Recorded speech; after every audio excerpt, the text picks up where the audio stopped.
அடிப்படை அறிவேணமா அவங்க வந்து ஒரு ஹீலர்னா 2 பிள்ளைகள் வந்து அப்பா ஆர்த்தியை விட்டுருங்க, அவங்க குடும்பத்தை விட்டுருங்க. 2 பிள்ளைகளை வந்து அப்பாவா இருக்குன்னா அந்த பிள்ளைகளுடைய மனசு எப்படி காயப்படுறது கூட தெரியாத ஒரு ஹீலர் இருக்கிறாங்கன்னா அவங்க என்ன ஹீலர் நான் கேட்கிறேன். மனசாட்சி உள்ள பெண்ணாது நான் கேட்கிறேன். ஹீலர்ன்றவங்களே அந்த மாதிரி இல்லம்மா ஹீலர்னா நீங்க வந்து எல்லாத்தையும் யோசிக்கணும்ல. ஆமா.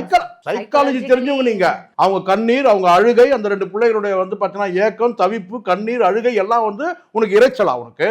தப்பான வார்த்தை இல்ல அது. அந்த இரைச்சலுக்கு மத்தியில் எனக்கு வந்து அமைதி. என்னத்த அமைதி கிழிச்ச நீ?